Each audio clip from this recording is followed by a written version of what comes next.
I'm Kathy Hollinger. I am the CEO of the Greater Washington Partnership, and I want to welcome everyone to the 7th annual Capital Region Transportation Forum. 7 years. As we start out today, I do want to offer a few acknowledgments and thank yous. First and foremost to Jack McDougle, CEO of the Greater Washington Board of Trade, who is, yes, our partner in this wonderful event, in co-creating it with the Board of Trade, but really throughout all the work that we do in the transportation space, but in the region as we move the region forward. This event is a great example of the constructive collaboration between our two organizations. So I want to thank you, Jack, and your entire team. And I also want to thank the Greater Washington Partnership team. So why don't we give them both a huge round of applause for putting this event together. I'd like to thank the MLK Library for opening their doors and this beautiful venue, a true asset in the heart of downtown DC, not only for this city, but for the entire region. And to our supporting sponsors today, EXP, HNTB, Transurban, and our community partners, Northeast Magla and WSP. This is today a critical moment to gather our region's transportation leaders and stakeholders. And without all of you, we would not be able to do this work. So thank you to all of you. We have a very full agenda today, very good agenda. We'll hear discussions on Metro's future, including the challenge of funding, sustainable funding. We will also hear from Senator Mark Warner in a little bit about transportation and infrastructure opportunities and challenges at the federal level. And then we will hear from our state and district transportation executives about their priorities and challenges. We are a very unique region. We have 3 jurisdictions coming together to form a shared labor market, a shared economy, and transportation network. And we can only make this progress together as we look to the future. This is part of the mission of the partnership, working with organizations like the Board of Trade and stakeholders, building forums like this one to elevate our shared challenges and promote cross-sector and multi-jurisdictional solution development. As a nonprofit alliance of leading employers from Maryland and Virginia and Washington, D.C., we are, as an organization, committed to championing regional economic growth. And our alliance of board partners supports 620,000 jobs throughout the region, 1 in every 16 positions connected to our work. So given this wide footprint, we define our region as Baltimore to Richmond, stretching from Baltimore to Richmond. I am starting to use the word stretching to not at all suggest we skip over the district. It is through the district. Given this very wide footprint, our leading employers know that regional mobility is necessary to expand access and opportunity to bolster our economic competitiveness.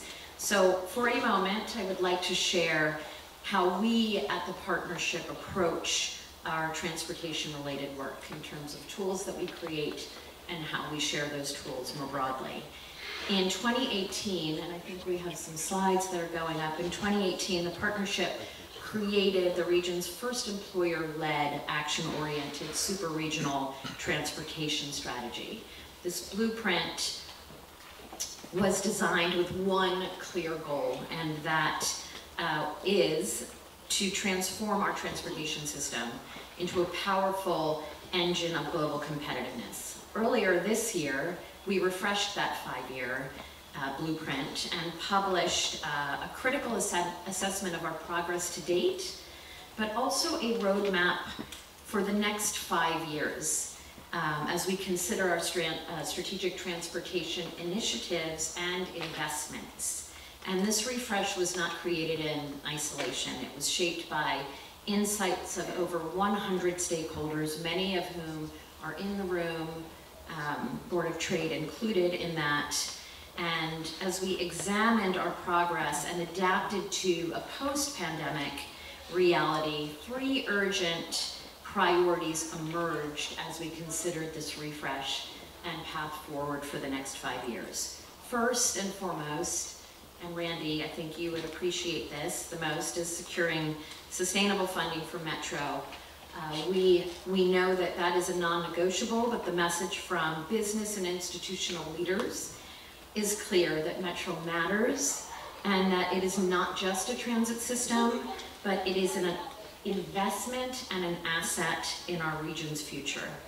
Our workforce depends on safe, reliable, and frequent transit service. Metro's current funding model, while unsustainable, we must look to end the cycle of budget uncertainty that impacts riders, jurisdictions, and Metro's workforce. And through initiatives like DMVMoves, which you will hear about a little bit more in terms of updates later, we are actively, as a collective of thought leaders around the region, working towards solutions. Second priority, we must seize the moment to restore DC as a world-class rail hub. We're seeing unprecedented momentum from the groundbreaking of the new Long Bridge to the transformative Frederick Douglass Tunnel project in Baltimore. Union Station stands ready to become the next modern nexus connecting these improvements, creating a seamless rail corridor throughout the region. This is not, again, just about transportation. The Union Station expansion project really represents a transformative economic opportunity for the entire region and the entire Northeast corridor. Third, transit-oriented development is reimagining our region's future. So when we are building housing and retail near transit, we are creating opportunities for inclusive economic growth and improved quality of life. We're seeing this strategy succeed all across the region, thriving development along the Silver Line, ambitious plans for the Purple Line station areas, and the innovative Blue Line corridor in Prince George's County. So while we talk about the blueprint, and we will often, as we have refreshed this roadmap, we created it in 2018, refreshed it in 2024, and it's really more than just a partnership initiative. This is a tool that was informed by the region and created for the region. And while we all in our businesses, organizations have very keen priorities, this was one that was informed by all, and we want all to use it. It's a roadmap that we think can be used collectively to advance these priorities and strengthen our region's competitive edge. So thank you for indulging me in that moment of a wonderful tool that I hope you will use or come to us and ask more about. I now have the pleasure of getting us started and introducing our first speaker of the day, Randy Clarke, who is the General Manager and CEO at WMATA. Randy joined WMATA in 2022 at a time of significant change, and he has been a great partner in the years since. He brings tremendous energy to this city and to this region. Before joining Metro, Randy led Austin's transit agency for more than 4 years and held other key leadership positions in public transportation around the country. As you know, Metro continues to recover from the pandemic and decades of deferred maintenance. Randy has unmatched energy as an advocate for the system. I think we can say Randy has unmatched energy. He is going to provide an update and will inform efforts to establish long-term sustainable funding that supports a reliable and safe transit system. So I am delighted to welcome to the stage, or to the mic, Randy Clarke.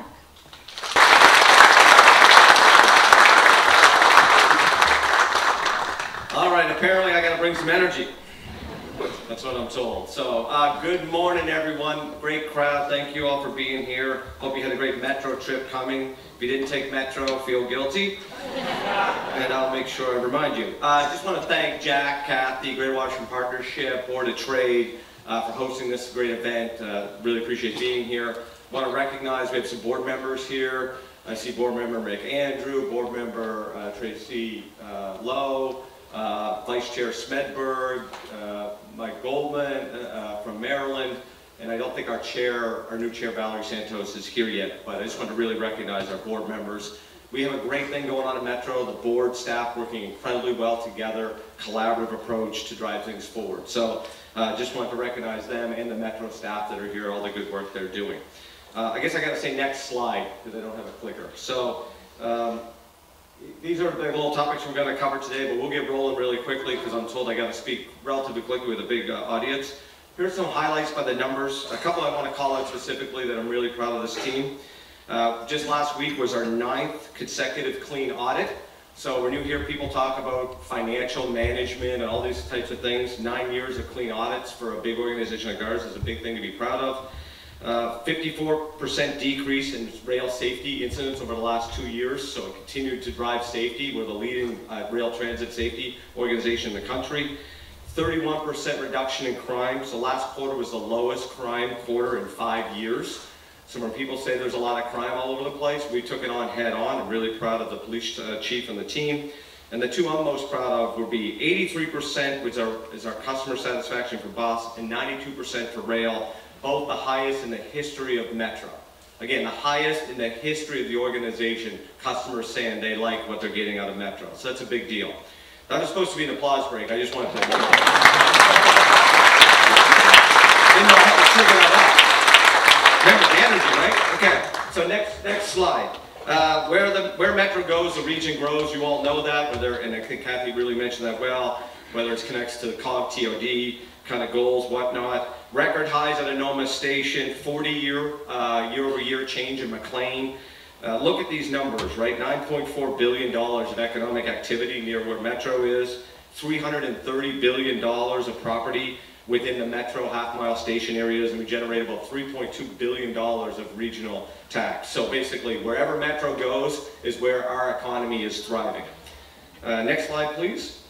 I want to take a few moments, this is a little the deep section, to really talk about Metro's financial management, but the structural funding challenge at Metro. So things that we're trying to do the best we can at the agency, but still challenging parts. Okay, so the next slide.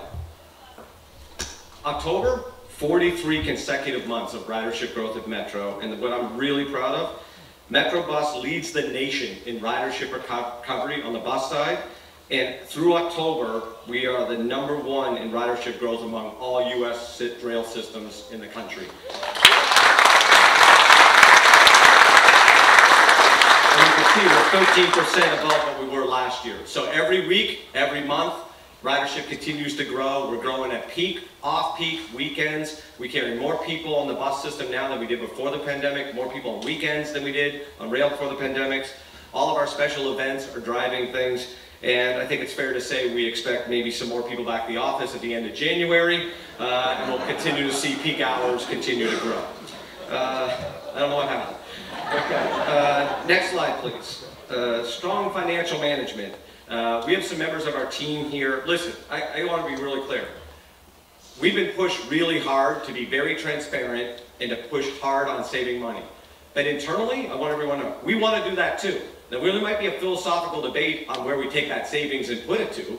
Most of us in transit, they want to run more service, but it doesn't change the fact we want to be as cost efficient as possible. We all pay taxes, we all live here, and we're really proud of that. So a couple things I want to highlight on this slide. First, on the left side, rail fare evasion. #1 thing I heard when I got here, too many people not paying their fare. We did new gates, appreciate the collaboration in DC with changing the law, put the police out heavily.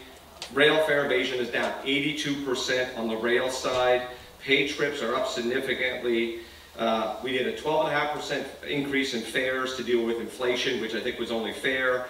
Look at Q1. Q1 ridership is up 9% compared to last year. Revenue, we're $17 million above budget, 14% than overall. And now we've revised to have 255 million trips on this system in FY25. On the right side, so that's basically saying ridership and revenue are going exactly in the direction we want. The other side is we want cost management to go down, right? In 2 years, we've identified over $500 million of savings at Metro, and we're running more service than we did. So again, reiterate, we're doing more of what we are expected to do for $500 million of savings.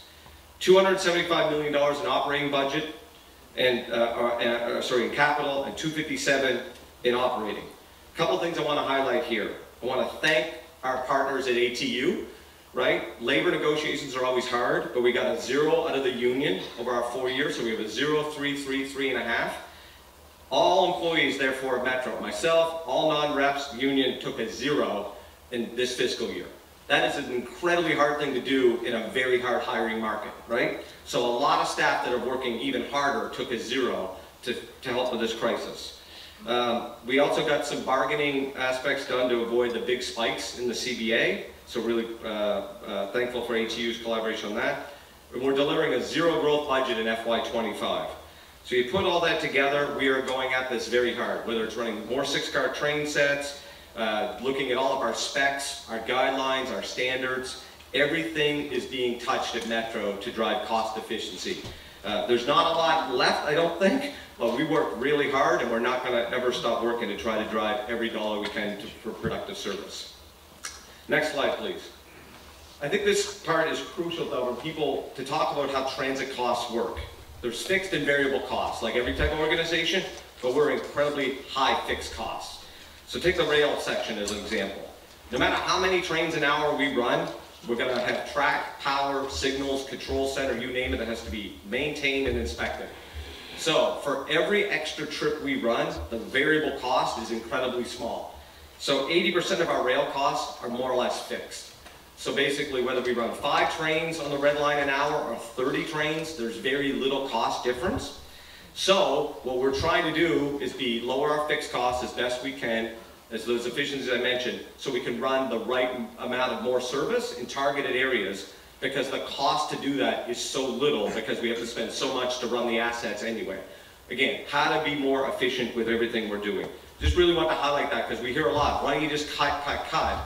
To get big cuts, it means we are cutting deep into service. To add service, costs, I don't want to say nothing, but very, very little. Next slide, please. We are running great service a lot of ways because the staff is doing a great job and this region has invested in Metro. And part of that is getting our state of good repair in a good place. The system is in good shape. Perfect? Absolutely not. Signals is where we have to, I'll talk about that in a quick second. But this overall, we're in a pretty healthy house. And a lot of people work very hard to get us here, and that's very much appreciated. As you see, on-time performance, doing very well. We still want to shoot a little bit higher, and as we go into automatic train operation, we expect that to increase even higher, and reliability. Reliability of rail car vehicles. Last year, we ran the most reliable heavy rail fleet in America, and the system has decreased smoke and fire incidents by 70% since 2017. So the system is in good shape. I'll challenge you all to say, be with me, that we're not going to go back. Oh, maybe it's too soon. Okay, that was too soon. Sorry, keep forgetting what city I'm in here. But we can't go back to where we were in 2017, right? We had a lot of track fires, lots of problems. The system is running well because of those investments. Next slide, please. So, our deficit threatens all that progress in state of good repair. Part of the issue is the PREA money out of the federal government, which is very much appreciated, and the dedicated capital funds that people worked on here in 18 into 19, they were never indexed. So it'd be equivalent to Social Security today, being worth a couple bucks for someone that might be 90 years old getting their check. We need to index things. Now we can have a policy debate on what the index should be. Is it CPIW? Is it construction index? Is it some other type of 3%, some inflationary mark, but we have to index things. And that did not happen. So now we have a deficit coming, and if we don't do that, this line indicates where our state of good repair program is going to go.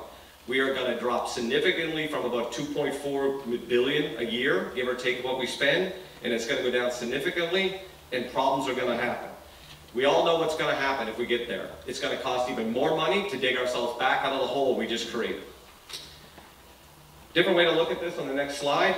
Unfortunately, internally, we call this Big Red. Now, Big Red has come down a lot in 2 years, which we're really proud of the effort, but Big Red still exists. The reason you have this arrow where it says 0.4 and 0.8 is the 2018 capital dollars allow us to do financing. So we sell bonds and finance. But because it wasn't indexed, we don't have enough capacity to get to a revolving or rotational bond program. So right now, we've been doing 2 things. One, we've been stealing capital money to pay for operating budget. Never a good thing to do. Now we're doing that a little less than we planned on doing last year, but we're still doing too much of it. And number 2, cost of inflation on all of our projects went up significantly. So if you look at this, we are now going to run out of that debt capacity around FY28. There's a chance we stretch it into 29, but generally give or take 28. The way we do capital, that means we need to start making decisions this year into next year on what we're not going to do, because when you buy rail vehicles or big construction projects, they are years in the making. So I say that we have a crisis today, even if it looks like it's in FY28. Okay, just clearing everyone. Today we have a crisis that is years. Next slide, please. So what we need to keep the region moving, we need to baseline our stuff. So if we got a 3% baseline index on operating, if we can get $140 million by FY28, that means we will stop stealing from the capital program into operating. And if we tie that to 3%, and Jack has said this to me, and he said, please be more overt with this statement. Metro can commit to maintaining current service levels with that investment. Because that way, we know we have our growth at 3%, and it's baseline to where we are. And then Metro has to live within its means on 3% to do that operating.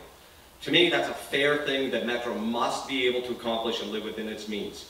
But we got to get our baseline correct. We did most of it last year, but we couldn't get to the whole piece. 140 and FY28 dollars would actually do that on the operating side. And again, this is Metro, all three state 140, right? Not individual state. Next slide.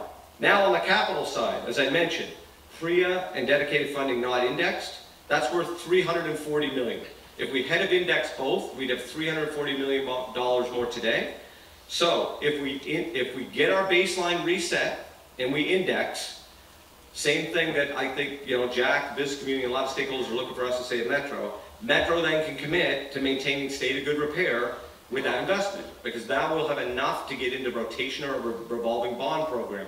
So as bonds expire in say 2045, we'll have that cash to do new bonds. This state of good repair program should in theory never have a problem again. Rail cars, tunnels, signals, power, all of those things, buses, should be in a nice rotational piece.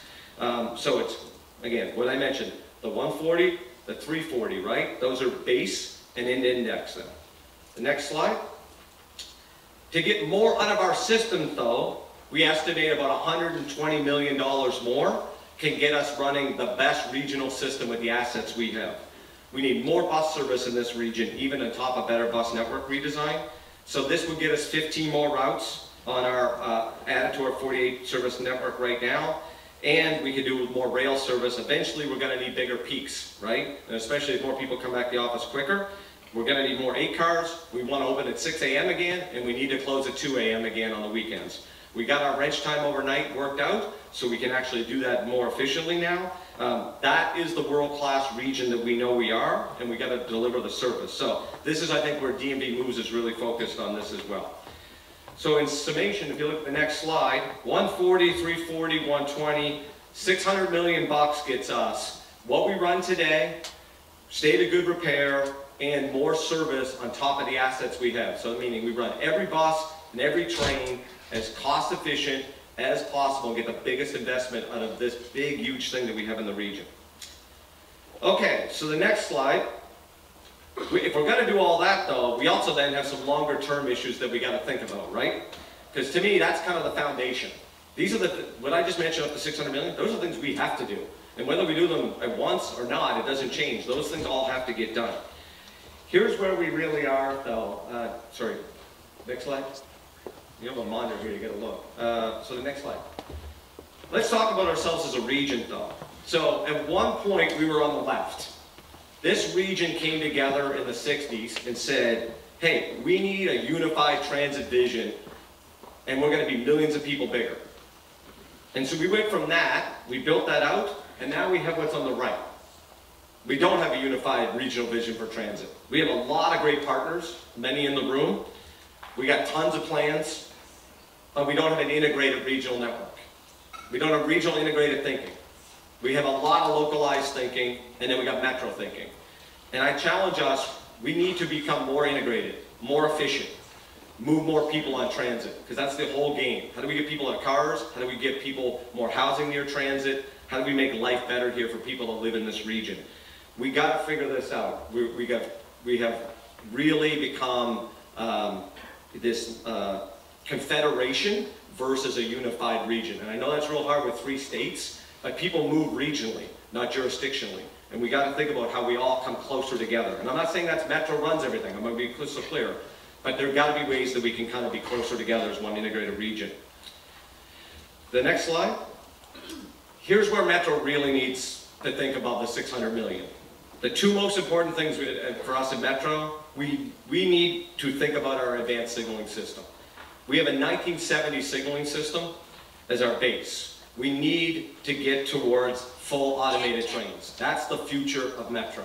It's how Europe runs, it's how Asia runs, and the reason they run that way. It's the safest, most reliable, most cost-efficient trains in the world. And that's a good example of Paris and London, right? We are not keeping up with the world capitals, period. And we need to get this. If we don't, signaling will become a problem here where we'll go back to the teens and we'll have delayed trains and big problems. Second, we need a regional BRT bus program. We need this, all of us, right? There we go. The regional planning leads to better fleet management, facility management, workforce. And as long as we all do it separately, we're never going to have a good regional approach to BRT. Again, Metro doesn't have to run it all, but we have to all agree what are the priorities for BRT as our region, because it all connects together. After that, the next slide shows the 2 other problems that we have. We have flaws in the system as they were put together, right? Blue, orange, silver from Roslyn to Stadium Armory has been a choke point. It's been talked about at Metro for 20 years, study after study. We're going to have to do something, right? Right now, we have an infrastructure law where we're leaving money on the table. Regions all over America are getting projects, and we have none in the pipeline. It's the first time in the history of Metro where we have nothing in design or construction. Right? Think about that. One of the most powerful, important regions in the world, and we have nothing planned. And all these other people do. So we need to solve this choke point at Roslyn Tunnel, and we have to also work on things like Foggy Bottom Station that only has 1 entrance. It's our busiest 1 entrance in the whole system. Farragut needs to get connected, which it should have been at the start.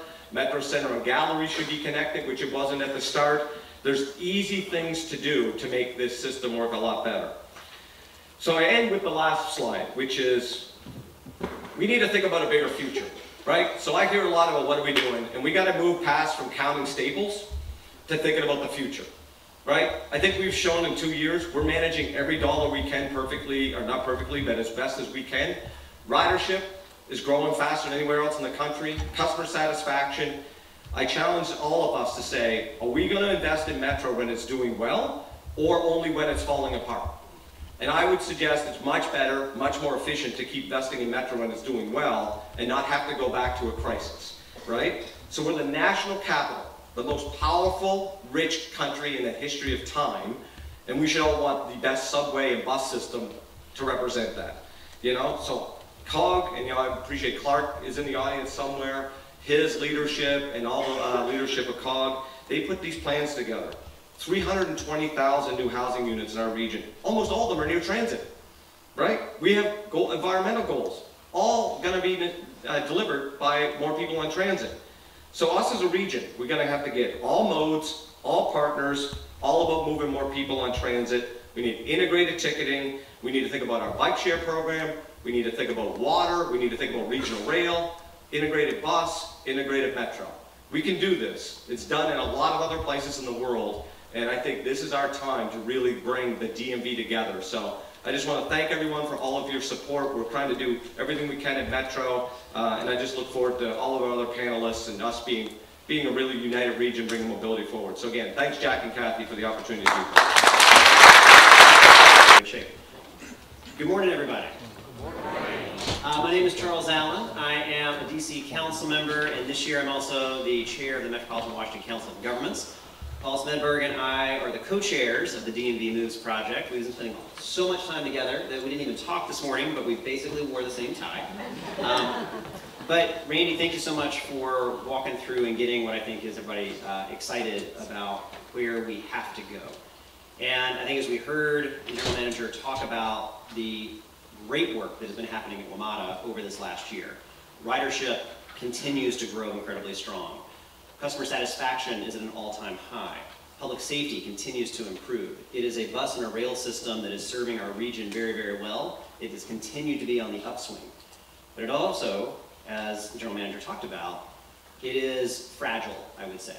That as we see this crisis coming, as we see the funding and the challenges ahead of us, it also creates an opportunity. And that's what our DMVMoves process and project is all about. It is a regional partnership and coalition of elected leaders, of transit leaders, of operators, to help think through how we meet this moment and how do we put our region in the best position to be able to tackle what we see in front of us. If we know it is going to cost $600 million to be able to maintain the level of service that is serving our region very well as continue to grow where it's got to go, that's a challenge. And I think as a region, we can meet it. We've done it before. As a region, we have met these challenges before. It is time for us to do it again.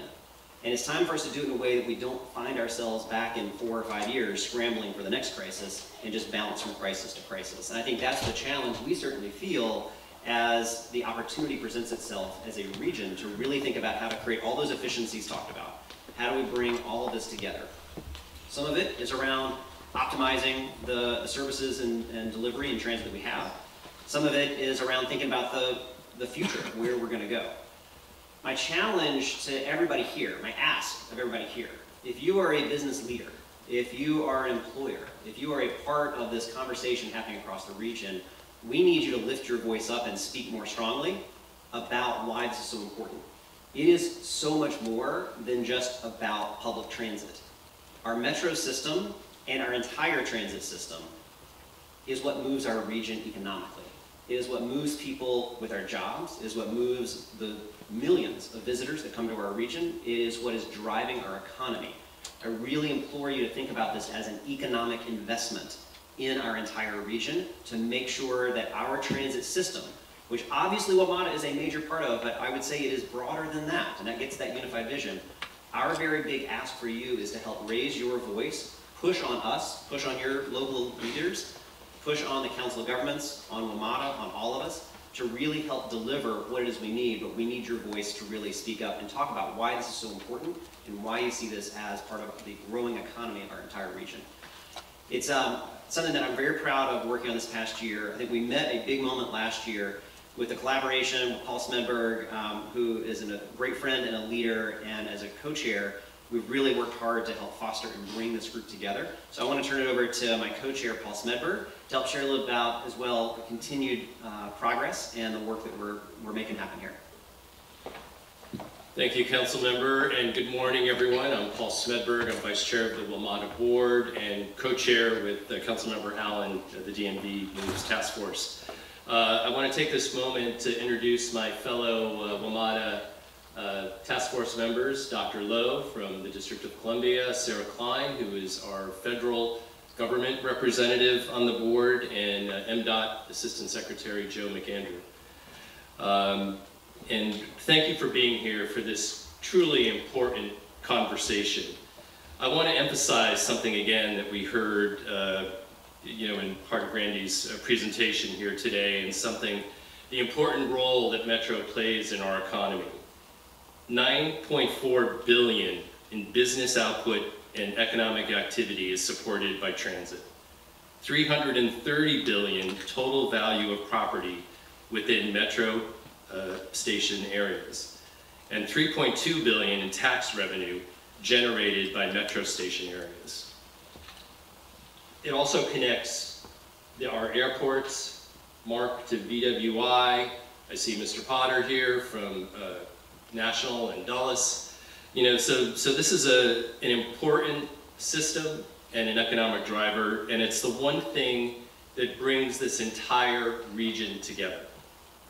To help drive this work, the task force created the Community Partners Advisory Group, chaired by the Greater Washington Board of Trade CEO, Jack McDougle, and the Government Partners Advisory Group, chaired by Fairfax County Executive Bryan Hill. These groups have been meeting monthly to discuss the needs of our transit system, funding, priorities, and potential paths forward.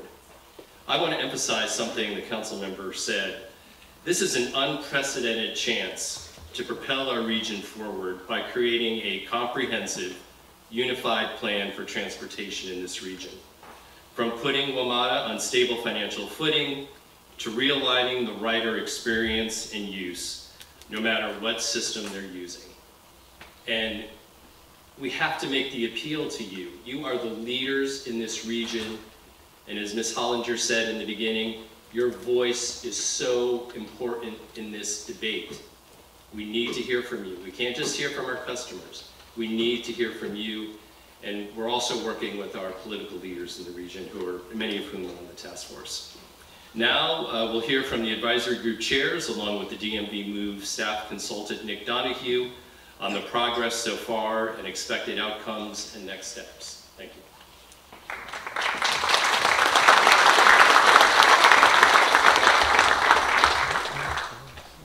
Well, good morning, everyone. Good morning. Is this coming through? Yeah. You know, Chef said he was going to play a trick on me. He just didn't tell me what it was going to be this morning. We're going to try to. Good morning. Good morning. Can you hear me also? So it was clearly operator error. You'll get a little bit more of that from me this morning, so don't worry. First of all, I just want to thank you all for coming out this morning and being here with us. My name is Nick Donohue. I'm the facilitator of the DMVMoves initiative. I'm here with Jack McDougle and Bryan Hill, and we're going to talk about what's happening with DMVMoves, what we've been finding about, what we've been talking, and what are some kind of the key things as we move forward. This morning, we've really heard how transit is critical. Shouldn't have that sausage. How transit is critical to the economic competitiveness of this region. We've heard from the business community. We heard from government officials. We don't often hear government and business agree on things. And so we have to know there's some truth to the importance of transit for this region when we hear different stakeholders with very, very different perspectives saying the same thing and talking about the importance of transit. Randy's telling me that the mic is, not close enough. We're here today to talk about some of the important needs that transit in this region has. The GM laid out the big needs about WMATA, but I want to stress this isn't just a WMATA issue. We also have other transit systems in this region that have significant needs. It's also not just a DMV issue. This is a national problem that transit agencies are facing across the country for a number of reasons. One of the biggest reasons, again, is obviously the COVID pandemic, its impact on ridership, but also its impact on cost. We've seen significant inflation, changes in work patterns, and a whole host of other things that have impacted the transit systems throughout the country. So you go to LA, you go to Philly, you go to Boston, you go to San Francisco, they're having this exact same discussion. So this isn't like 2018 when we were in here in the DMV region, and it was a WMATA kind of only topic, and you weren't seeing the same types of discussions in these other major metro areas. This is happening across the country. And the good news is some of the things that have led to these impacts are starting to be addressed. The GM talked about the zero budget growth, how ridership is returning. We're now at pre-pandemic levels on the bus. We're having healthy rail ridership recovery. So we're on our way back. But this region also has other things that are compounding the challenges to our regional transit system that we're going to talk about as well. And Randy hit on some of those, particularly for WMATA when it deals with the 2018 funding and the PRIA. Sources don't grow. We've been borrowing against them. We basically run out of the ability to borrow here in 2 years. That kind of sounds like an abstract thing when I say that. Like, well, what does that mean? Okay, we can't borrow. So what? It's a big so what. What that actually means is basically, absent some sort of intervention, we have a 40% reduction in WMATA's capital budget. Since 2018, we've been able to bring the backlog of WMATA down from $7 billion to around $4 billion. If all of a sudden 40% of the capital budget goes away, think about what the impacts will be to the progress that we've made improving WMATA's state of good repair conditions. We also talked though about like bus priority and other needs in this region. And if you think there's 14 different transit operators in this region, if we today set up a new transit system for the DMV area, I assure you we would not set it up with 14 different operators. Yet that's where we are. And so we have challenges because we need to create a more integrated and seamless system with making these 14 operators work together, but also working for how do we get towards a regional vision. And these are some of the challenges that we're talking about at DMVMoves. And so Jack, I want to turn to you to get us kind of kicked off here. You know, DMVMoves is a task force that consists of elected officials and appointed officials. You chair an advisory group with community partners, and Bryan chairs an advisory group with business partners. What's been really the focus to date, and what are some of the key things that we've been talking about that this group could really benefit from hearing about? Great, thanks. Thanks, Nick and Bryan. This has been a really great experience to start to really think through a strategic vision for our transit systems. Also, Kathy, thank you for partnering with us, and thank you everybody for coming out today and engaging with us in this conversation. Let me set a little context first. You know, we have a pretty amazing region here. We're currently about 6.2 million people. We have assets that are the envy of the world. Sure, we have challenges. We have some pretty big challenges that we're grappling with. We're the 5th largest economy in the country. We're the 25th largest economy in the world between Sweden and Poland. So we've got a lot going on here. And so part of what Randy was saying too is that, you know, our desire, our aspiration to have a world-class transit system matches with what our aspirations are to be a world-class, competitive, inclusive economy. And so they really do tie together. And so I think it's really important when we set out how we're thinking about these things, to put it in some of those terms. You know, the other thing here too, one thing that we're not very proud of is that we're the 3rd most congested region in the country. That's not a good thing, you know, and for anybody that drove today, you know, maybe it was just, you know, a smooth ride in, maybe it wasn't. You know, we've run out of parking spaces in DC, so getting around this region is a challenge, and that's hindering us. That's hindering our ability to attract and retain talent. It's hindering our ability to attract and retain investment. And so as we think about how do we grow and how do we continue to invest in our quality of life, we have to think very holistically about how we're going to move people around. And so I think one of the things from our advisory committee, you know, and I've got Elizabeth here representing bikers, and for those of you who don't know, I walk to work every morning from Arlington to downtown DC. I ride Metro home. Last year I was a top 9% rider, and that's only because I walk to work, otherwise it'd be a lot higher. You know, we'll see this year. Well, it's going to be probably even less, but you know, because there's more people riding this year, so I'm probably going to come down. So we need a very healthy, integrated system where all the parts of the system are working together and complementing one another. And so when we think of what we're talking about here too is around transit, transit is a backbone around that. So one of the things, so two quick things to answer your question, then we'll get into some more detail. One thing that I think was pretty amazing about our advisory committee, when we first started, we were presented a draft vision for our work, and that vision was a transit system that was reliable, safe, on time, and all the traditional things that you would think. And so the diversity of participants, you know, again, we have transit advocates, we have bike, we have pedestrian advocates, we have labor, we have businesses. So we have a pretty broad mix of individuals working with us on these challenges. We all agreed that transit is more than that. Those are tactics. Those are goals that we achieve through putting an effective system in place. But what transit enables us to do as the backbone of an integrated mobility system, it allows us to achieve our equity goals. It allows us to achieve our climate goals. It allows us to tap into the best that this region has to offer. It reduces the friction in our economy. It improves our overall output. I've seen estimates that congestion in our region costs us $9 billion a year. That's money that could be put to much better use doing other things. And so when we're talking about this, we're not just talking about trains and buses. We're talking about the quality of our region and what we want our region to represent to the world. So I do think that that's a really important message that I would like people to take away from. And we can get into some of the more details and tactics there. The other thing I want to say too, at the last task force meeting, Charles asked us, he said, what do you need?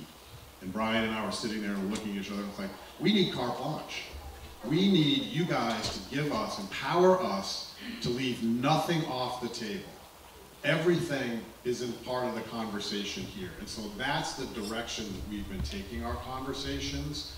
And so we will really be digging into these issues in a way that we as a region have not done in a long time. And so I was giving us maybe 50-50 starting this effort about a year ago, and I'm up now to maybe around 80-20. You want to go higher than that? 90-10?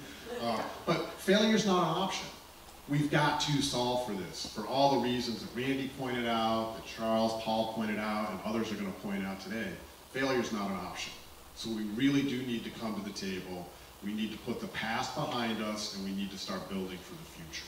And I know that's not going to be easy, but we're the most highly educated and skilled region in the country. We can do this. And I think I also want to talk a little bit, thanks Jack for that, I also want to talk a little bit about, it's not just the financial issues that we've talked about when it comes to getting to a world-class transit system. We've heard a lot from some of the folks, particularly in Jack's advisory group, about they ride transit across jurisdictional boundaries. And to say they describe that as pleasant would be to mislead you.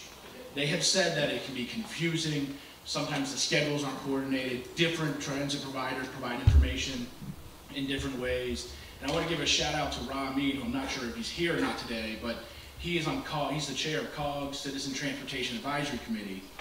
And he said, improving the ability of people to use the different transit systems in the region to travel throughout the region, beyond obviously making sure the service is running, Randy, is one of the most important things the advisory committee at COG thought could be done to help improve transit in this region. Now the irony of this is we've all identified a whole host of policies for decades that could improve transit in this region. There's been a report X, report Y, and the report comes out and then the initiative kind of ends. One of the other things Jack, Bryan, and myself are trying to do with DMVMoves is make sure that doesn't happen this time. So whether it's fair policy, whether it's wayfinding, whether it's signage, opportunities for shared services like the GM mentioned for cost efficiencies, we are actually moving those forward today while DMVMoves is in place and having those difficult conversations about, we all think this is a great idea. You all nod your head when we say this would be a good thing to happen. Why haven't we done it? And what do we need to do to make sure that it actually happens and that we move the ball forward? Because getting the funding will be very important, and that is critical, as Jack just noted, but we also have to address these other issues to create a more seamless and integrated transit system across these 14 different operators, and that's a big part of what DMVMoves is also doing. Yeah, and thank you, Nick, and thank you, Jack, for allowing me this opportunity here. You know, as the county executive of Fairfax County, I'm looking at a holistic approach. Obviously, we commute from Fairfax all the way into Montgomery County, which means we go through the District of Columbia. The local officials and the CAOs, Chief Administrative Officers, and I meet regularly on DMVMoves clock and off of DMVMoves clock because we want to understand how we can get this all in one place and move it in a better way. The funding is an issue, obviously, because I have to report to a board of 10, who I'm going to say to them, we need X amount of dollars for Metro or for WMATA. We then have to go to the state legislature and get money from them. I just want to make sure everybody understands it's an integral piece, 3 pieces that we have to work with. Indexing the 2018 dollar amount, yeah, we wouldn't be talking about this today. We wouldn't be. We'd be talking about something else. It might be just our operational portion of WMATA. It wouldn't just be the operations and the capital, because those are 2 very distinct issues that we both we have to take into account and move forward. We in Fairfax County just did a bond debt for WMATA, and I'm going to tell you, the amount of emails I get on why we're doing this is just incredible. But those are from the folks who don't take the Metro. The day I took the Metro. Most days, when I go into DC, I take the Metro. But it's apparent to me that we, as the leader, with the District of Columbia as our nation's capital, Fairfax County, Prince William County, Loudoun County, Arlington County, Alexandria, the District of Columbia, my friends from Maryland, we are the icon of the capital area, region. We need to understand that we have to fund WMATA. The question is, how do we get there? And we are working very hard to get there. in my humble opinion, I'm hoping that we can come forward with something no later than January to our elected officials, because it's going to take some time. Obviously, Randy did a great job with his budget. Thank you, sir, for fiscal 26. But 27 and 28 are going to be things that we have to address. We have to address them, and it's going to take us time to get them through, at least in Commonwealth of Virginia, through the state legislature. Obviously, with our help from our Board of Supervisors, Supervisor Walter Alcorn here, he knows exactly what I'm going to be asking for in the 2026 budget. The 2027 and 28 budgets are going to be very key and critical to all of our region, to the state of Maryland, to the District of Columbia, to the Commonwealth of Virginia. It's about funding and getting us to a good state of repair. When you look at our escalators, we went from $500 million in arrears to $69 million. Escalators are very important, obviously, to the way we move people around. Today, when I drove in, a gentleman got on at Dunloring, thank you, fixed the door while we were riding to Metro Center. I gave him a fist pound, told him thank you. He looked at me, what are you doing, sir? Why did you do that? I said, because you worked the system to ensure that we were all safe. And that's the system that we need. Thanks, Brian. And Brian, you hit on something that I wanted to talk a little bit about, which is, what is the arc of DMVMoves, what's coming out of it, and then what kind of happens after that. So, as Brian noted, it's our hope to have interim recommendations that will go back to the task force for their review early next year. We're hoping for January, targeting that. As the advisory groups, part of what we're doing is vetting the information, having some of the top conversations, and making sure the diverse kind of viewpoints of the various stakeholders in the region are considered there. DMVMoves will run through June. At that point, we'll really be handing this off to the elected officials. And you heard Chair Allen and Chair Smedberg talk about the importance of the business community and other folks to kind of engage when we get to that stage. But I also want to talk to you just a little bit about some of the work we are doing so that you understand how we're preparing these interim recommendations. So one of the biggest questions that came up in some of the advisory groups was, okay, well, we just did a large increase for WMATA's capital funding in 2018. How do we make sure we don't go back there again? Because one of the things we kind of heard over and over is if we're going to do this, we don't want to be here again in 5 years. And I want to give a lot of credit to Randy and his team, Tom and other folks who worked on this for us. We sat down, they ran the numbers, and they demonstrated, I think, to the advisory groups that with the $340 million and the 3% indexing, we can kind of reach that place where we have a sustainable state of good repair program at WMATA. That all started with the 2018 bill, and that really got us to the point where we had a reliable state of good repair program. But because of how that and PREA were structured ultimately, those have run their course. And so we're trying to vet these things and make sure that when we structure it this time and when we put out those recommendations to the task force and others, they can understand that these will be sustainable solutions and that we're not going to have to do this again in a number of years here. And so we're really trying to answer some of those questions that are outstanding there. Jack? Well, from an economic standpoint, guys, let's just think about this. We have the third most hotel beds on the East Coast, right here in this area.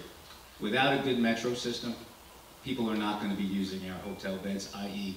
won't be spending cash here, won't be able to do anything here if we don't have a good transportation system. PREA needs to be addressed, as Nick said, as Randy has said. We all need to understand this is an economic vitality issue. It is just not a transportation issue. Yeah, just to reiterate too, part of this process has really been, pushing Randy and his team to answer a lot of the questions that we've all had over the history of WMATA and our transit systems across the region to make sure that we really do understand the capital program. I would say that we have a much better understanding of that and are confident in the 340 number and moving that forward into a sustainable program.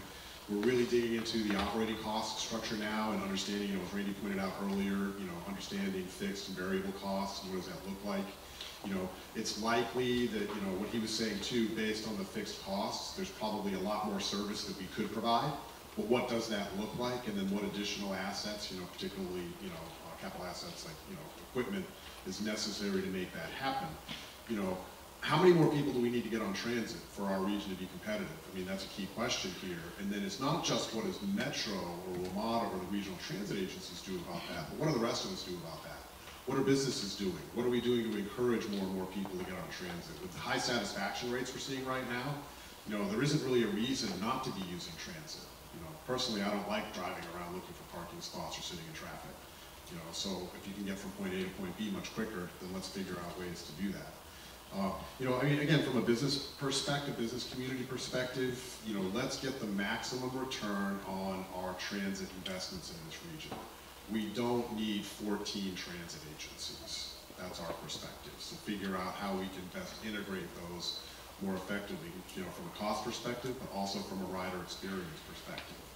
And then also, too, we're going to continue to push hard on Metro, but we've got to give Metro room to manage the agency. So let's make sure going forward that we have the right balance and effective governance and oversight that gives us the confidence that they are managing correctly, but that they can do their jobs for moving people around the region. So we've got a number of things that we have to tackle here in the short term. And I'm really confident, based on where we are right now, that we can take those issues on and continue to do that. Another thing, Randy, too, you started to talk about the vision of what transit needs to be. The planning departments for all the different COG jurisdictions are continuing to forecast adding between 1 and 1.5 million people to our region over the next 20 to 30 years. With remote work, with the incoming administration, there's a lot of variables to that. But we can anticipate adding more people. And so figuring out how we're going to move those people around becomes a key challenge for all of us. And so Randy, we've talked about this, continue to push on you guys, really help to develop what that vision looks like, and what can we do, what is achievable within the constraints that we have so that we can address some of those needs. Very optimistic about the direction that we're going right now. Well, so we're going to wrap up now. I really want to thank Bryan and Jack for their work sharing these advisory committees. If you kind of take something away from this discussion today, I want it to be a few things. We're bringing all the stakeholders to the table. We're bringing the government partners, we're bringing the community partners. We've had a number of meetings. We're going to continue to have those meetings. We're going to have the tough conversations. We're making real progress. A lot of things have started to be answered. There's still a few things we have to look at, particularly on the enhancement and other sides of the system. But there will be more to come. You'll start to see stuff early in the new year, and your voices are really, really important as we move to the next phase of this. And DMVMoves kind of puts out those final recommendations, and the elected officials start to consider those and think about how they're going to address the transit funding needs in this region. So again, thank you for coming, and now we're done. Thank you, everyone.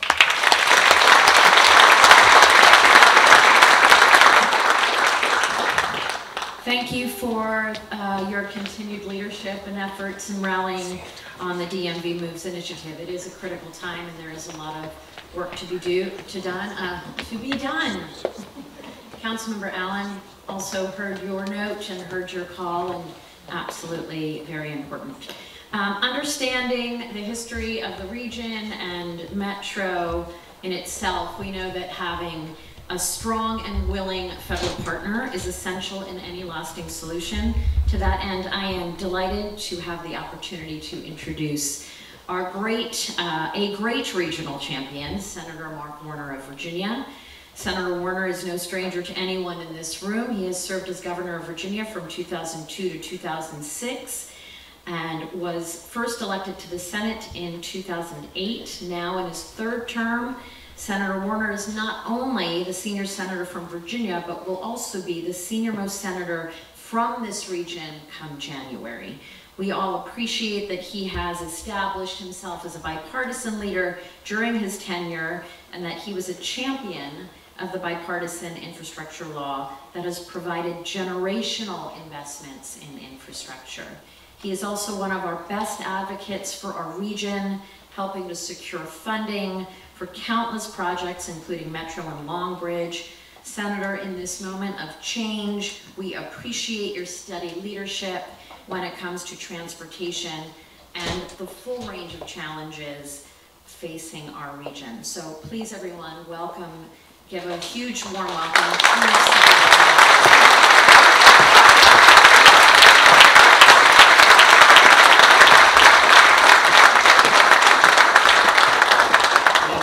Thank you, Kathy. Thank you very much for the introduction. I really want to thank the Greater Washington Partnership and the Board of Trade. these sessions are so important. Although I do think if you introduce me now come January as the senior member of the delegation, does that mean I'm really old? No. Well, it does actually, but hearing that last panel, as a former governor, with so many people around this room that I've worked with over the years, it was a little bit like deja vu all over again. You know, so many of these issues have been with us for many, many years.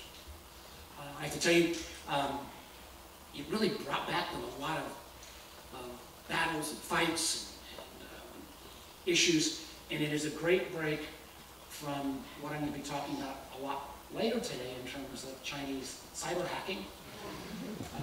Stay tuned on that one. There is no region in the country that is more concentrated on this hacking. And if you have not heard the term salt typhoon before today, rest assured you'll be hearing about it over the coming weeks and months. I'm a little crushed for time, which would be the good thing, so I'm not going to go on to give you the whole spiel. I want to make 3 quick comments and then 3 pieces of advice for the region. First, on Metro, I want to join everybody in saying to Randy and the team, thank you for what you've done in terms of trying to right the ship. It's been a challenge, and with Paul and others, we've been all on this battle for a long, long time. I think I'm proud to have been a champion of the Metro funding, and I do think with Senator Crapo now as chairman of the Finance Committee, I have a very good relationship with him. But we should not presume anything is given in terms of that federal funding. We're going to have to fight tooth and nail for it. We're going to need everybody's assistance. I think it is also important that we continue to press the issue that the nation's transit system is unique, and because of the dangerous world we live in, brings security concerns that other jurisdictions don't have. And so the notional idea of how we continue to promote the idea of potentially plus up to $30 million a year on the security side, rather than simply the straight funding side, is a battle that I hope to make with the new DHS secretary from day one. And the more we can get examples of some of the changes, we're going to need that ammunition to make the case to my colleagues. Second, Kathy mentioned this, but I think the most significant transformation, at least for those of us on the Virginia side of the river, over the last couple of years is Long Bridge. We got $729 million out of the bipartisan infrastructure bill, extraordinarily important. We just have one railway, both freight and passenger, across the Potomac at this point. It's at 98% capacity. And the backstory of what we had to do, not only in terms of money, but frankly, getting all of the legislative process in part to get the Department of Interior to transfer land. It's quite a story, but we do have the funding now in place. That will create about, I think, 17,000 new jobs and 1.8 billion to our economy. This is critically important. We've got to make sure this will double the rail capacity, not only in Virginia, but frankly on all north-south. Extraordinarily important. Third, we all commend the infrastructure bill. I'm very proud of that. I think the day of bipartisan gangs is going to be coming back very quickly, I hope. Lots and lots of improvements we've made in Virginia. I think, Chuck, we've got about $7.7 billion that will come in on the transportation side in the infrastructure bill. But it's time for reauthorization. And we had a bipartisan group last time. Here's my strategy, though, on infrastructure, at least the bipartisan infrastructure bill reauthorization. If we can simply get all of the people who voted for it last time and all of the members of Congress who didn't vote for it but came for the check presentations, we're going to be at 80%, even with the new Congress. But we need to start, making that case. Investment in infrastructure. We all know it's pay me now or pay me later, and this will be a critical component. Last couple of comments is I think we need to recognize that our region's got a target on it with the new administration. And when they start talking about taking $2 trillion out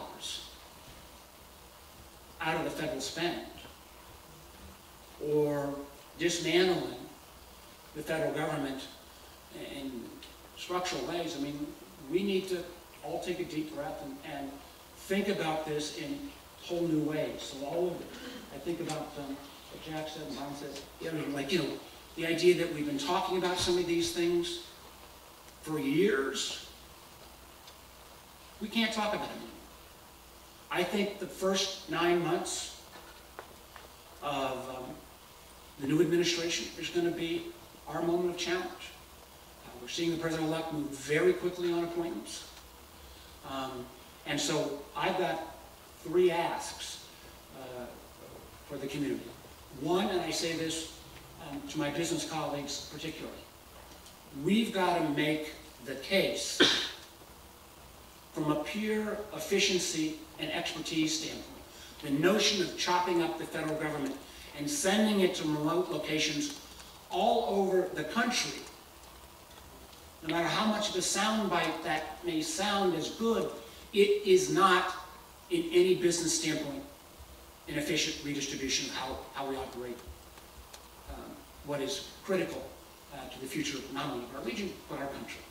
And we are going to need business voices to weigh in with Congress, my Republican colleagues. We're going to need you to weigh in with our folks in the new administration to say, let's move past the soundbite. Let's think about efficiency and expertise. I think about it from the intel side of the fence.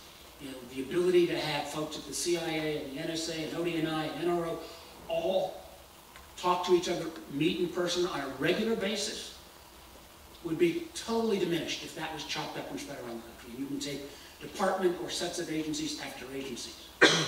And having that ability to grow the expertise in federal service and not be undermined, and actually move from one area of the government to another, is a value add and not a subtraction. But we need to take the new administration at its word and the new efficiency team and address that seriously. Second, and I know I'm preaching to the choir on this, we need to get our workers back in the office. It is more of a challenge if we don't have folks back in the office to say, well, we can't relocate this department or agency out to somewhere in the Midwest or on the West Coast. Third, and I say this again as somebody who has been a governor and realized the challenges of our region. I mean, I love the fact that the 5th largest, and I guess the New York region with Connecticut and New Jersey and New York has some of the same challenges, but we don't necessarily have all of the historic tri-state authorities that region has. The 14 regional transit commissions, we've got to show greater regional cooperation. We need to put more than words behind that. And I frankly believe, and I say this as a Democrat, we need to show regulatory reform. And if we can show more efficient examples of that, if we can start making those changes early on in the new year, you equip me to go to the new administration and say, you know what, this has been a challenge. The Potomac River has always been a challenge between Virginia and Maryland and our friends in DC. But look at what we are doing in a collaborative, more efficient, regulatory reform basis. And actually having facts that I can present will be, I think, extraordinarily helpful. The delegation is united on this. We need to work, we need to not simply fight the new administration. We need to work with them. In terms of standing up for our federal workers, I will be there and have their back and standing up for the professionalism of our intelligence community. And while this will be a challenge, I also see it as an opportunity. The notional ideas that we've had over the years of moving to that greater regional collaboration, well, when the threat is $2 trillion coming out of a $6 trillion spend, and disproportionately we would bear that burden exponentially greater than any other region in the country. And it's time that we continue the progress that's been made I think we will come out of this stronger, but we are all going to have to row in the same direction. And I particularly say to our business friends, we need you on this efficiency argument. Because if we can't make that, then we could look at a very, very different capital region a year from now. So better times to come. Thank you all for having me. Don't call me senior anymore. Thank you.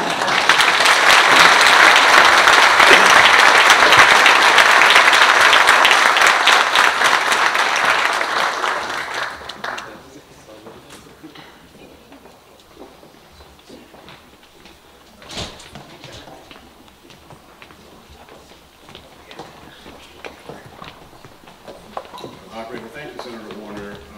And a lot of things for us to be thinking about as we move forward here. And thank you for your steadfast support for transportation across our region. And you know, we agree this is an actual moment where we can think differently about how we as a region come together and use our assets much more effectively. Transit and transportation and a whole host of other areas as well. You know, the Board of Trade's been at this for a long time. You know, sometimes it's interesting. The Board of Trade was founded in 1889. And way back in the 1900s, we were involved in the original drafting of the original street extension plans. We've been advocating for airports, we've been advocating for public transit, we've been advocating for bridges, we've been advocating for the American Legion Bridge, almost put you on the spot, but we will continue to advocate for resources needed to address that project, and so many others. I mean, we are only as effective as how well we can get around. So. Let's continue to work together to make that happen. So I'm really pleased to bring up the key transportation officials from across the region to have a conversation with us next. So with that, I'd like to introduce Shep Miller, the Virginia Secretary of Transportation, Paul Wiedefeld, Maryland Transportation Secretary, and Sharon Kirschbaum, the DC Director of the DC's Department of Transportation. Friends and colleagues also, thank you very much. And Adam Tufts.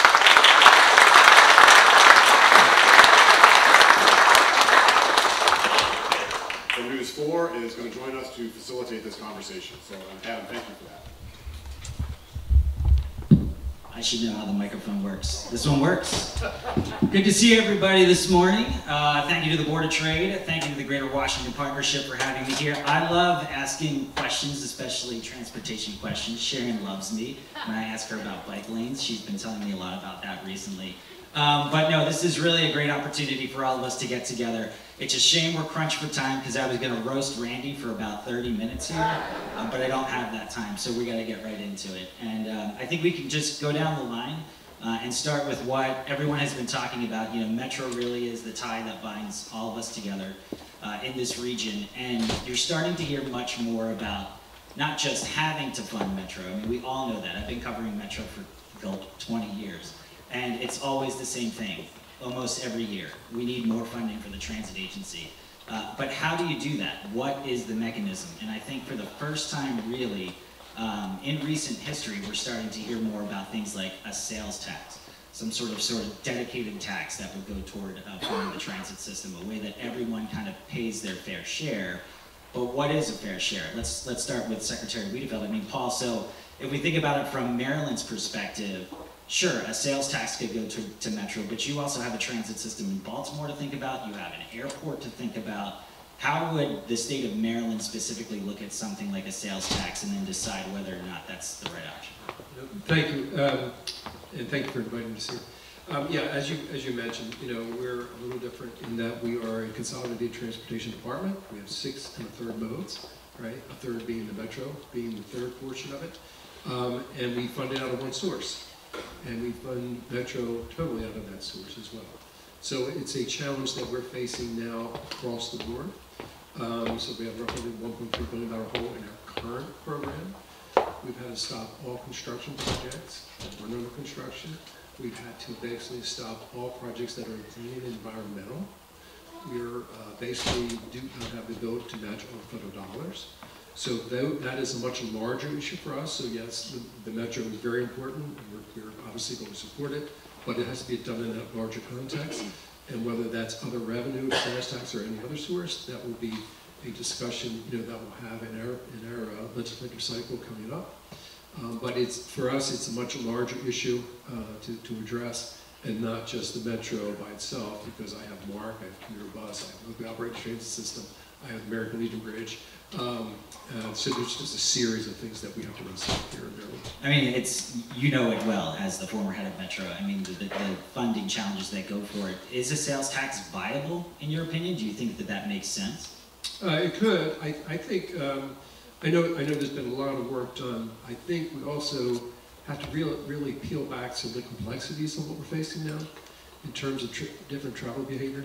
I mean, the sort of hard numbers, when you start to look at them, there was almost a decade plus where ridership was roughly almost 700,000 boarding per day, and now on the rail side, now I don't know where we're up, but in the 400 range. So with that came a lot of revenue, right? That is no longer there. So that is part of this problem that we have to sort of get our arms around. So yes, obviously there's the need for more money, but if we're providing a service that is valued very highly in the upper 90s, right?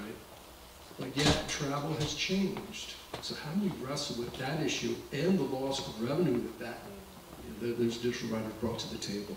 So I think it's a very complex issue that we're all trying to still understand, and it plays out in our highway system, and it plays out obviously on the commercial office space market. It plays out at so many levels.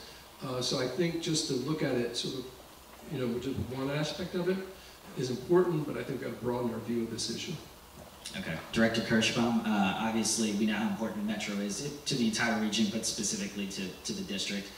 The mayor, full supporter of it, a former Metro board member. Do you think DC would ever get on board with an additional tax to go toward the transit system, another funding mechanism, and what kind of discussions have you had on that level? Thanks, Adam. And the good news is the DMVMoves process is giving us great scaffolding to really explore what the alternatives are. I can just say we as a district are completely intertwined in terms of the success of Metro, so finding a sustainable funding source is critical to us. Our revitalization of downtown is really dependent on a healthy transit system, and we know when people are riding Metro or taking a bus, they're on their feet and they're walking and they're going into retail and commercial enterprises, and that is all really pivotal to helping us revitalize back downtown. So we need to make it happen. We are open to all of the alternatives that are on the table, and really glad that we have the DMVMoves process to help shepherd through a good choice. All right, and Secretary Miller, what's the climate like in Virginia when you hear year after year, Metro needs more money. Okay, we plugged the gap this year, then we're back the next year. Metro needs some more money. Do you think it's time that there's a dedicated source of revenue directly for Metro, other than what's coming from the federal government? Let me dispel a myth in Virginia. We have a dedicated source of revenue for WMATA every year. It's dedicated, it's locked up, that's where it's going, and it's dedicated.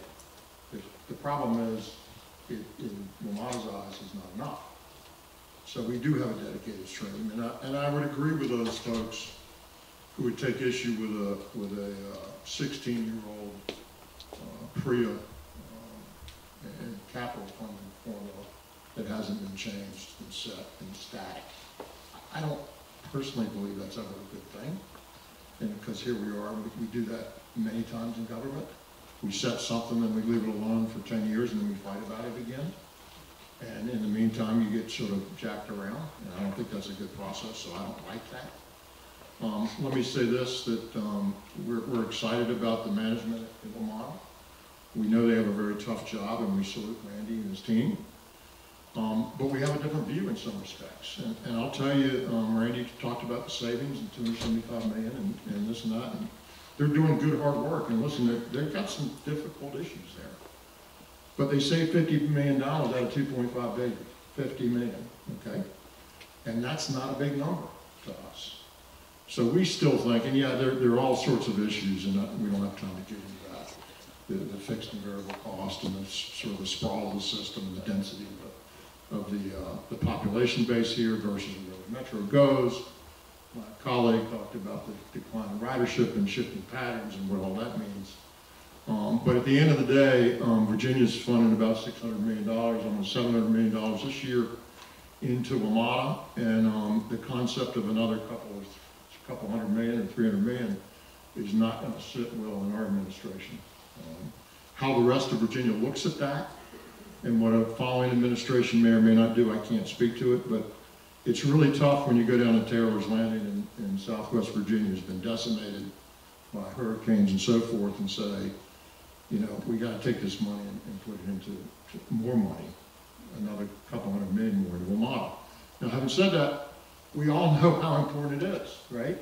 So nobody's against WMATA, nobody doesn't believe in transit.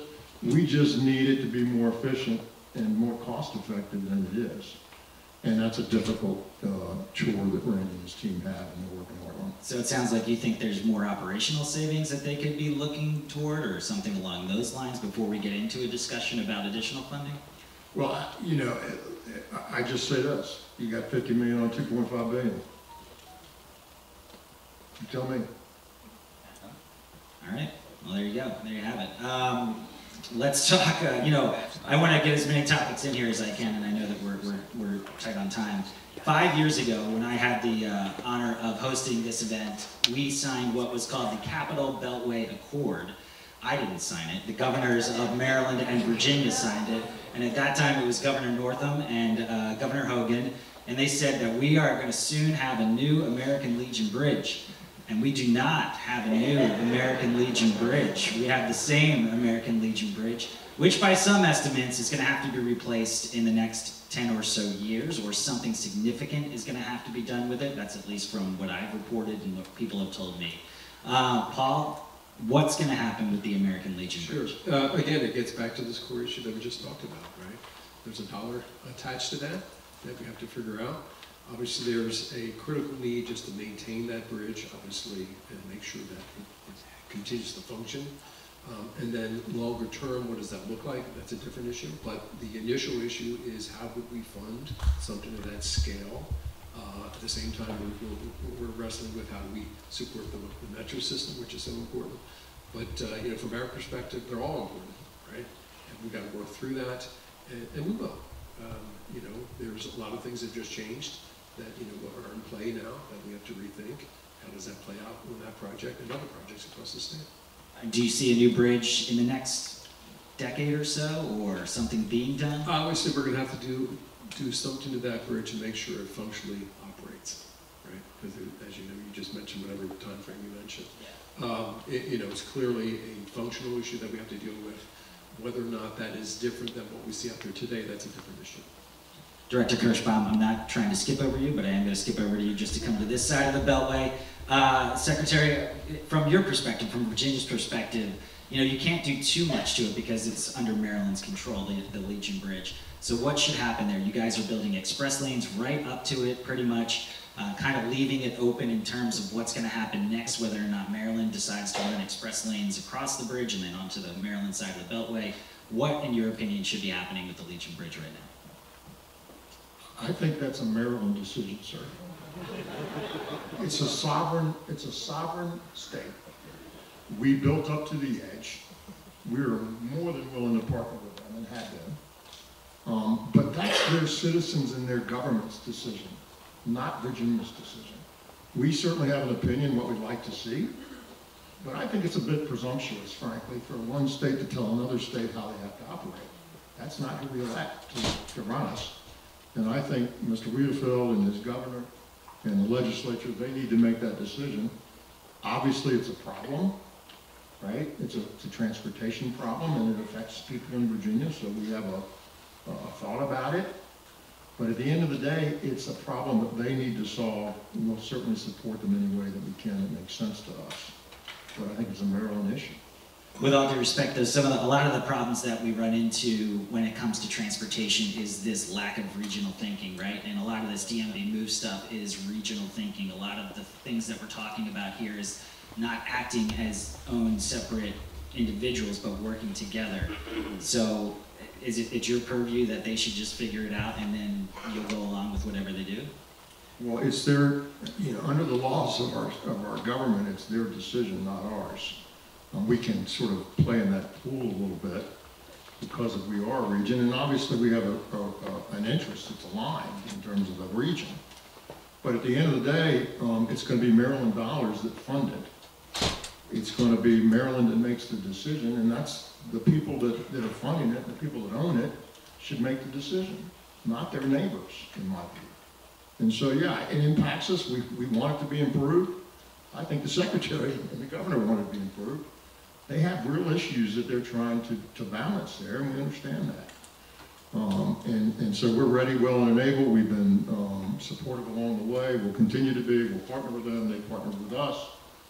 But until you form some sort of regional government that has true taxing power, and I just don't see that happening in the near term, then the government that owns it needs to own it and run it, and not some other government. All right. Director Kirschbaum, speaking of bridges, one of the main things, you and I had a sit-down interview, and you told me that the Roosevelt Bridge is going to need to be replaced at some point in time. You know, everyone up here is talking about funding challenges. No one is making a secret of that. Changing commuting patterns, all sorts of different things and different challenges. Is that project still on the table? What can you tell us about that? Sure, absolutely. So the Theodore Roosevelt Bridge has been in pretty serious deteriorating state, and we will begin construction in 2025. It's going to be a 4-year process. So not only is it a major upgrade in terms of the deck and the piers, we're actually going to be expanding the sidewalk along it, so it's 4 feet now. That'll be a 10-foot trail. So we're really excited. It will not only sustain and make sure we have a long-standing bridge, but really help encourage folks to use it for reasons other than the 95,000 vehicles that cross every day. Gotcha. So one of the projects that we can look forward to is the Roosevelt Bridge one coming up in the near future. Another big thing that's been going on in the district, and we'll let you keep talking, is the Clear Lanes bus program. This has gotten a lot of attention with the Metro buses now that can go and pick out people who are in bus-only lanes. And I've heard from so many people who have said, but I wasn't even stopped in the bus lane. But you were in the bus lane, right? You know, and so it's hard to have sympathy when you told people, you warned people, and then here come the fines. But nevertheless, what's the update with that? I mean, we've seen thousands and thousands of fines, but it speaks to also the problem of people clogging up bus lanes, right? Everyone's talking about a regional bus network or a fast-moving bus rapid network system. You can't do that if people are clogging up the bus lanes, right? Absolutely, and I'm going to just give a quick contextual description of why they're so important. So our priority bus lanes, and people think of those as the red painted lanes, they're the dedicated bus lanes. There's many other features in terms of queue jumps, in terms of other signaling that helps the buses move more efficiently. We often rebalance where the stops are, so the buses can move more efficiently. So the priority bus lanes alone really reduce travel times by about 15%. When you then couple it with the enforcement element, which is the Clear Lanes program, and that is cameras on the buses, we have seen the efficiency of these buses go closer to 25 to 30% in terms of travel time. So yes, nobody likes to get a ticket. We see this big arc when we start with the cameras where there's a real spike in the beginning as people figure out that this really matters and I'm going to get a ticket.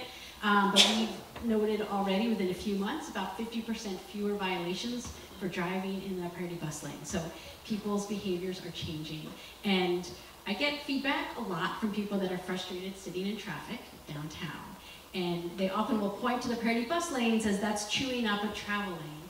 And we just really need people to understand that the way we can address congestion is not by removing those bus lanes or bike lanes, but by having more, because they make traveling by bus a real option for folks who didn't want to take an hour to get in, but now if it's going to take 35 minutes, and people who are sitting in traffic see the buses passing them by, it becomes a more and more inviting alternative. So they are so critical to the future where we're going.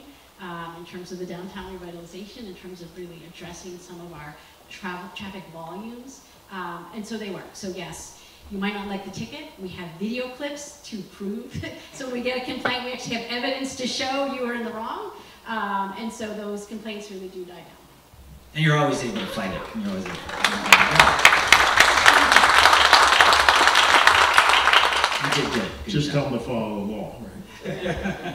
Talking about moving fast in traffic, and by the way, we are going to leave about 5 minutes for questions at the end here, so if anybody has a question that we didn't get to, you want to bring up a point again, we'll do that at the end. Talking about moving fast in traffic, Secretary Miller, talk to me about toll lanes. Northern Virginia, I mean 66, the Beltway, 95, right? There's talk about expanding on the south side of the Beltway express toll lanes. Do you think they've made a measurable difference in Virginia? There's obviously strong opinions on both sides, and should Virginia be looking at more of those? They certainly have their place. And Virginia has been greatly benefited by them in many ways. You know, I'm the guy that came to this job, having been on the transportation board for years, and tolling in and of itself, just the collection of tolls, is a very inefficient system to collect revenue. It's very inefficient. And what we've done in Virginia differently than that is we've used them more to manage lanes. Right? So it's not about the efficiency of the collection, it's about managing lanes and moving traffic around and giving opportunities and options that wouldn't otherwise be there. And so we've had some great partnerships with some toll providers, some of which are here today. I came up the express lanes this morning, hour and a half, basically. I think Jacob was an hour and a half. Breeze right From Richmond? From Richmond. Right. It was reliable, it was on time, here we are. Things were good. And I looked over to the right, and there were some people that were in a reliably congested area as well. So we've used them successfully, very much so. And to my earlier point, we're continuing to look at opportunities. We're looking at bi-directional on the 95 express lanes. It's a tough one. It's going to be expensive. I'm not sure how we can do it, but it'd certainly be a game changer if we could. We're also wanting to explore and look at, and we're already doing this, express lanes on 495 East. And I'll tell you, it gets back to that regional discussion that we had, and for good reason, I think, because of air quality. There's a regional body that needs to make sure we keep air quality good in this region, and I think that's important. And you can sort of argue over the specifics of all that, but in general, I think that's a good concept. But at the end of the day, Maryland and DC and Virginia have to decide whose roads are going to get built, and they get to decide on each other's without funding them. And I don't think that's a good model. And frankly, we're kind of stuck in there right now where we're having some pushback from people outside Virginia, in Maryland particularly, who maybe don't want us to have express lanes in Virginia. And it's not even talking about going into Maryland, it's just in Virginia. And so we need their support to get there, and frankly, I'm a believer that you let the state do what the state wants to do. If you need to portion that pollution somehow and do credits or whatever you do it. But I don't want to tell Maryland how to run their roads, and I don't think Maryland should tell DC or me how to run ours either. We need to collaborate, we need to do it together. But at the end of the day, we have voters and people that pay in each of those places, and they're the ones that are supposed to make those decisions. So it's a very difficult situation that we're in there. It would be a great boon if we were able to do it. We would reduce emissions, we'd increase HOV, we'd increase bus and transit, and people would have a reliable trip to the Potomac, as I did from Richmond coming up here today. So they have their place. They've been very beneficial to Virginia, and we're looking at expanding them at least in those two areas. This kind of piggybacks to you, and I think he's talking about the Wilson Bridge, right, going across through Alexandria, across the Wilson Bridge. There's obviously been pushback from Maryland leaders, and some people in Virginia, we should say, as well, about building those across the bridge. Where is the state's position? Well, let me be clear. This isn't about building across the bridge either. If I stop them in Virginia at Route 1, they still get to decide whether I do that or not. It's not about whether I could come across the bridge. Coming across the bridge, Maryland owns the bridge. It's a Maryland decision, just like the other bridge. It's a Maryland decision. I'm not weighing in. I'd like them to do it, but I don't own that, right? So we're not talking about just building lanes into Maryland and not having their permission. We're not talking about that at all. We're talking about building lanes only in Virginia. But still DC and Maryland get to tell us, in essence, whether we can do that or not. I don't think that makes a lot of sense the way it's constructed. Secretary? As you know, that bridge was designed for a potential future transit line. So we definitely want to explore that initially. We'll work with Virginia. I know there's a bit of a process we're still in the middle of right now. But our preference obviously is to eventually have transit across that bridge. Okay, lightning round time. Really quick question for the group. Who owns Union Station? Everybody want to raise their hand? Everyone has a little slice? No, not you? Union Station Corporation, That's whatever. right. Director Kirschbaum, just because it's in the district, obviously there's a lot of movement. I know the Hopscotch Bridge behind the station, that's really kind of the first piece of the puzzle. I took a train trip a couple of years ago, I think it was during the height of the pandemic, up to New York with my family. And I'll be quite frank, it was disheartening to walk through Union Station the way that it looked at one point. It's starting to make a comeback. What do you see for the station in the future? We're really excited about the plans. We know how critical it is as an asset for the region. The district's nexus is fairly limited. Obviously, the H Street Bridge is kind of the first stage of all this work, and we will be starting that soon, and that really does not only involve sort of upgrading the bridge, but we're moving the piers so that we can expand the tracks and we can add more tracks. So that's kind of a critical piece for their infrastructure, and we want to make sure that it's designed in a way where we don't have commercial buses, clogging the area. We're trying to have things really improved in terms of the environment, improved in terms of the flow around it. So we're here to support it, and we think it's going to be really critical in the region. And I mean, this is obviously important for MARC service, for VRE service, those kind of things. It is important, but to me, Union Station sort of reflects my first point, which is there's something going on in the market. Nothing changed at that station, except people aren't using it as much because they're traveling different. Things have changed, right? But where it was, in a year's time, nothing happened there that changed that, except the market changed. And again, that's sort of the complexity that we're wrestling with that, again, plays out in several levels, and that's another prime example of it in my mind. Union Station's a great, iconic place. Virginia has invested money into DC to get to Union Station for the Long Bridge project. And Virginia obviously has an interest in the operational activity at Union Station. I think the hard part is to how to take the operational requirement and turn it into something more than that. Union Station is not just operational, it's much more than that. And frankly, the benefit is different depending on where you live, right? So we've got a lot of use of Union Station, a potential increase in Union Station, so it needs to operate as a good train station, and that needs to have some amenities, right, to be a good train station. But it doesn't have to be incredible, right? And so if you want to make it incredible, and it's going to cost a lot of money to make it incredible, and a great economic engine, who reaps the reward of that? And so that becomes the struggle. How do we put money into something we don't necessarily reap the same reward from? And is it operational or is it something different from that? So that will be the thing that will be debated and figured out. The numbers are staggering that they've used, and so we'll see how it plays. My own personal observation, if I could just put my 2 cents in, I miss that circular bar that used to be in the middle, that you used to be able to go into. I think we should bring that back. That would be a good one, for sure. One vote for bring back the bar. The circular bar right in the middle. Let's do that. Okay. We'll take a survey. There you go. Instant support. All right, we have time for a couple of questions. If anybody has a question, please. Yes, good morning. My name is Delegate Jamila Woods. I am a state representative from the state of Maryland, Legislative District 26. I'm very concerned about the comment that was made about Maryland not being in agreement with the express lanes. I represent District 26, which is the bottleneck where Maryland, DC, and Virginia meet. And the proposal of express lanes for that particular area has been proven to be very dangerous, as anywhere we see there's a bottleneck, it increases traffic accidents. Also, it does, in fact, including an express lane, does, in fact, impact the state of Maryland. Maryland is not included in any of the benefits of that express lane. We were hoping to help reduce carbon emissions, to help reduce the number of accidents that are occurring in our area, to move a metro train into that area.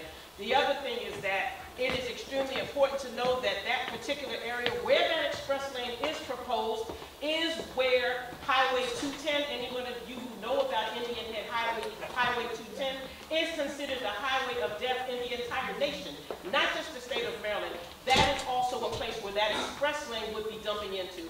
That is why this is a major concern for my legislative district and my area. Thank you. Thank you for that comment. Well, I mean, I think there's a lot of passion about this, but let's see if we can get another question, and if anybody else has a question. If not, we can weigh in on that. Anybody else with a question from the crowd? Okay, no, so sure. Did you want to weigh in on that comment? Hey, listen, I appreciate the concern. I'm talking about building in Virginia. Obviously, things that happen across the border have an impact. I get that. But I'm talking about building in Virginia. I'm not talking about building in Maryland. I'm not talking about obviating transit. We've been very clear, extremely clear, over and over in writing. And it's the law, by the way, that that corridor has to remain open for transit. And if we put anything else there, and Randy's and his team were able to get Metro there, but you can ask him how long that will be. If they're able to get it there, we will remove what we put there and bring it back to where it was, and that's a guarantee. And so this is not about obviating transit. This is about, that's not going to happen for 20, 30, 40, 50 years, if ever. And in the meantime, we're clogged up, we're polluting the environment, we have unreliable traffic, people are wasting time, and I can go out there and make it better for all those people in a few years, and we're not allowed to do it yet. Paul, real quickly, we got about a minute left. Where's the purple line? What's going on with it? Good progress? Yeah, purple line's moved very well. As you know, we pretty much have come out of the ground, which has made a big difference. We're out of the University of Maryland, for instance, which was a huge issue for our flagship university. I haven't heard about the traffic there at all. What's that? I have not heard about the traffic No, there. there's, for sure, and I mean, particularly in this area, you know, just think back, you know, 30, 20 years of all the traffic impacts when we built Metro. And, you know, it's very, very painful. I get it. But we all know the long-term benefits of that project, just like we did with Metro. So we'll get past that as quickly as we can. We're pushing almost 70% done. We're looking at 27 to be totally done and have it open for revenue service. So, no, it's going very well. All right, well, I think we're, well, 10:50, no, 11. My clock just said 11, sorry. I was gonna try to sneak one more in. Here we have a hard at 11 o'clock. But thank you to the panel today for everything. Thanks so many might stick around for extra questions. Thanks everyone. Thank you. Thanks, guys. Thank you to the Board of Trade. Thanks to the Board of Trade. Thanks to the partnership. Appreciate it. Thanks, guys. All right, Adam and Shep, Shannon, and Paul, thank you very much for joining us today. Thank you all for joining us today. We just want to close things out. I'll ask Kathy. Okay, we're going to be quick. This is always the fun part I get at the end, to get everybody to be quiet for one more minute. I want to thank everybody. Every voice is so important. The work that you're doing is so important. We clearly have a very significant charge ahead, and today was a great example of great minds coming out, and now going forward we have a lot of work to do. So I do want to thank our guests. I want to thank our speakers for their willingness and their incredible insight in sharing where we are today and where we need to go going forward. Jack, I want to thank you again for the partnership.